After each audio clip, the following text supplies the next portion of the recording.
మీ personal interviews మరియు వ్యాపార ప్రకటనల కొరకు ఈ నెంబర్ని సంప్రదించండి.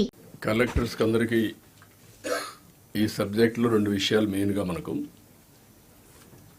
ఒకటి, ఈ నేచురల్ రిసోర్సెస్లో first sand issue and mineral wealth. All కలెక్టర్స్కి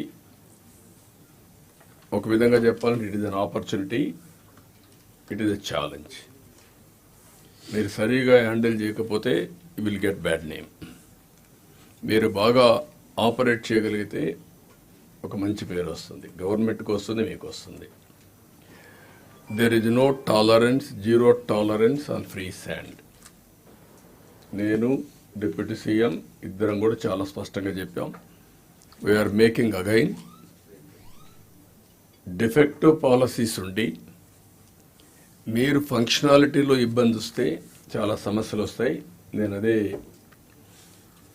మన మైన్స్ సెక్రటరీ గారితో, మీనా గారితో రివ్యూ చేసినప్పుడు చెప్పాను.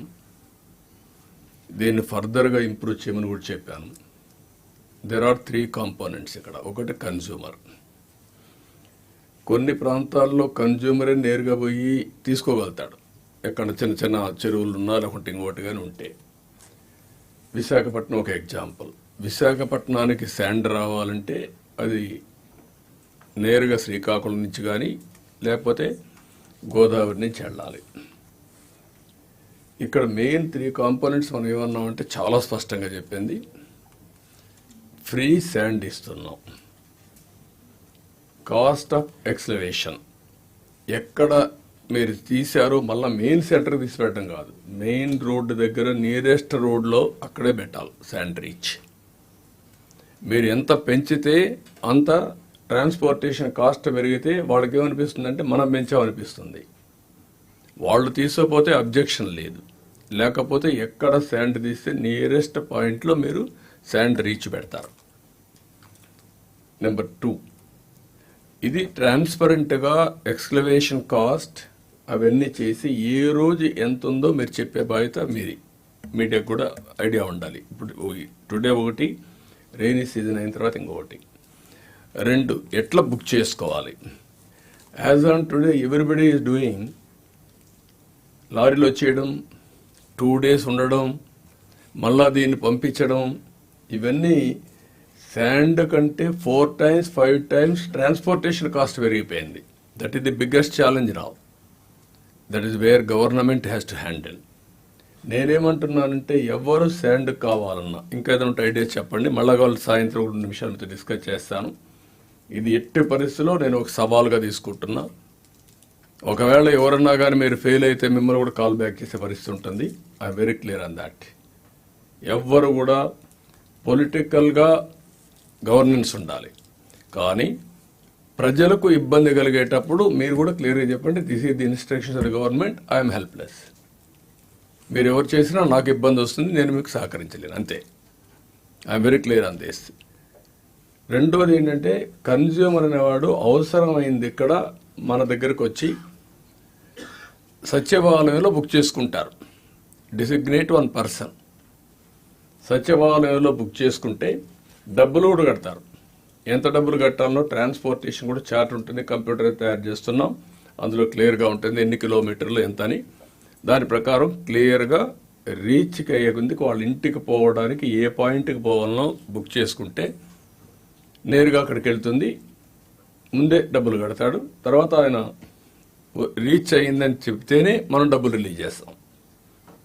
Number 2, all lorries Uberisation.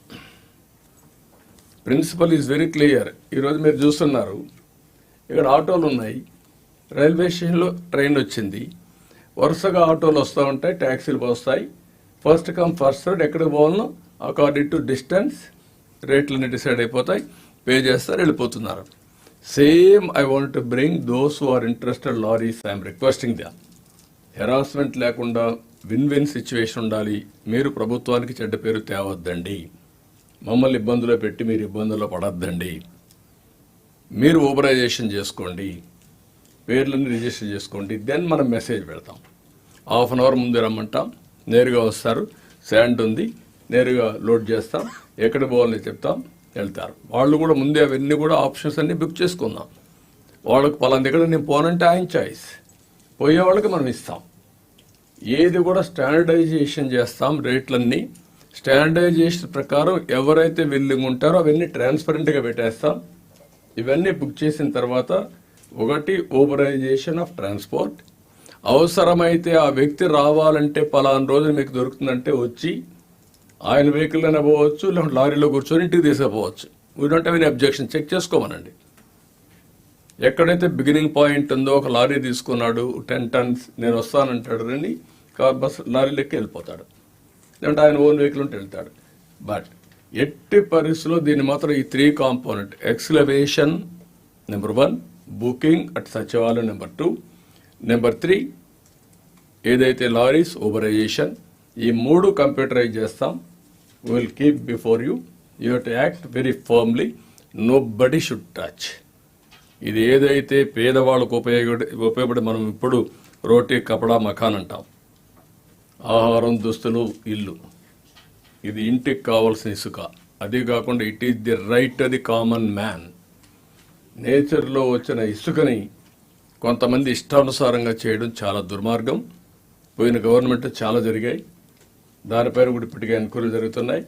కడాన సుప్రీంకోర్టు చెప్పినా భయపడలేని పరిస్థితికి వచ్చాం. ఇమ్యూనిటీ దానికి కూడా సుప్రీంకోర్టును కూడా మభ్య పెట్టడానికి తప్పుడు సర్టిఫికెట్లు ఇచ్చారు.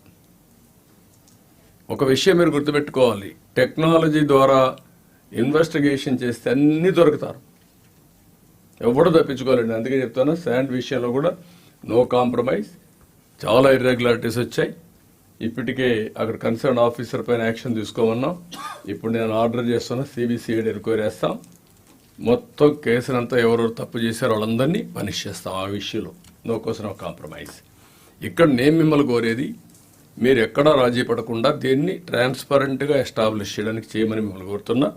దీనికి మనం వర్కౌట్ చేయాల్సిన అవసరం ఉంది. అదే మరిగా మినరల్ వెల్త్ కూడా దాన్ని ఏ విధంగా చేయాలని first preference industry, value addition, అవి కూడా వర్కౌట్ చేద్దాం. అదే మరిగా దాన్ని కాపాడుకోవాలి. That is the wealth. ఏదైతే మనం రెవెన్యూ జనరేషన్ చేయాలనుకుంటున్నాం అవన్నీ వర్కౌట్ చేస్తాం. లాస్ట్ 5 yearsలో చాలా మిస్యూజ్ జరిగింది. నేను పబ్లిసైజ్ చేశాను వైట్ పేపర్ కూడా. కడాన మామూలు క్వారీలు కూడా కబ్జా చేసే పరిస్థితికి వచ్చారు. మామూలు బిగ్ మైన్సే కాదు. దాన్ని ఏం చేయాలనో will take action on that. ఇది మీకు ఎవరికైనా డౌట్లు ఉంటే యూ కెన్ ఆస్క్ మీ. రెండోది, సుప్రీంకోర్టు అడిగిన దానికి కూడా మీరు ఎవరిని షీల్డ్ చేయకుండా మీరు కాపాడుకోవడానికైనా సరే మీరు క్లియర్గా వాస్తవాలు చెప్పండి. ఏం జరిగిందో అక్కడ ఆ రీచల్లో ఎక్కడ మీరు షీల్డ్ చేస్తే లాస్ట్ టైం అదే జరిగింది, అన్నెసరిగా మీరు ఇబ్బందులు పడతారు. I want make it very clear. Then వాటర్లో ground water and also projects, ఈ 2 కూడా మీరు ఫోకస్ చేసుకోవాలి. గ్రౌండ్ వాటర్ని మ్యాక్సిమం ఇంక్రీజ్ చేయాలి. మనం ఒకప్పుడు అనంతపురం జిల్లాలో వాటర్ పాయింట్స్కి వెళ్ళాం, ఫామ్ పాయింట్స్ పెద్ద ఎత్తున పోయాం. అవి దానివల్ల గ్రౌండ్ వాటర్ పెరిగింది. ఇప్పుడు కూడా దాన్ని ఎంకరేజ్ చేయాలి. చెక్ డ్యామ్స్ అన్ని రిపేర్ చేయాలి. ఎక్కడున్నా కూడా ఎక్కడొచ్చినా వాటర్తో నిలిచే పరిస్థితి రావాలి. అదే మరి all reservoirs me responsibility to fill. ఇప్పుడు సముద్రంలో పోయే నీళ్లు పోతిరెడ్డిపాడు ద్వారా రిజర్వాయర్ తీసుకుపోయి అవి కూడా ఫుల్అప్ చేస్తే, ఈసారి మనం కానీ కరెక్ట్గా హ్యాండిల్ చేస్తే రాబోయే 5 ఏళ్లలో అటు ఇటు వర్షాలు తక్కువనా మేనేజ్ చేసే పరిస్థితి రావాలి త్రూ వాటర్ మేనేజ్మెంట్.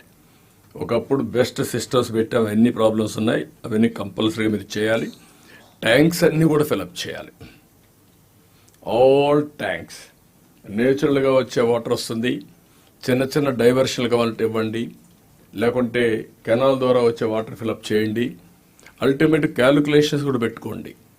ఇప్పుడు మీరు అన్నీ ఫిలప్ చేసేసి గ్రావిటీతో వచ్చేటి పర్లేదు, కాస్ట్ పెట్టి ఫిలప్ చేసి రేపు వర్షం వస్తే మళ్ళా నీళ్ళు సముద్రంలో పోతే అది వేస్ట్ ఆఫ్ మనీ. ఆ క్యాలిక్యులేటివ్గా డిపార్ట్మెంట్లో మీరు మాట్లాడుకొని టైం ఎంత ఉంది, వాటర్ ఎంత ఉంది, హౌ టు ఫిల్ ఇంది మొత్తం ఎడ్ చేయాలి. ఆ ఎక్సర్సైజ్ మీరు చేయండి. అదే మరి ఆల్ ట్యాంక్స్ని మీరు ప్రొటెక్ట్ చేసుకోవాలి. ఒకసారి మీరు కూడా సర్ప్రైజ్ ఇన్స్పెక్షన్ చేయండి.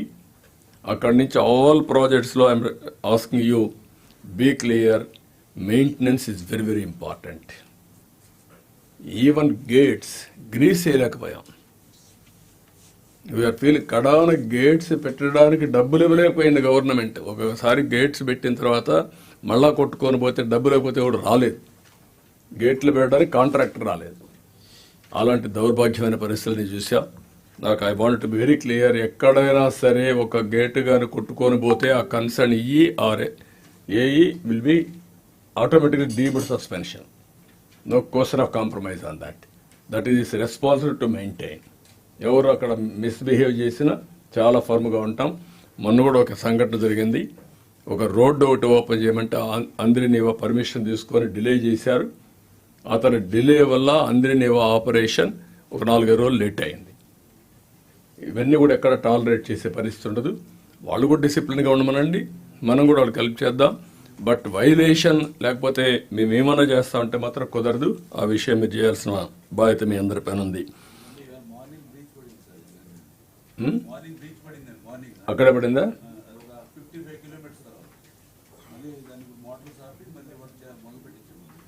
అదే ఇవన్నీ ఉంటాయి.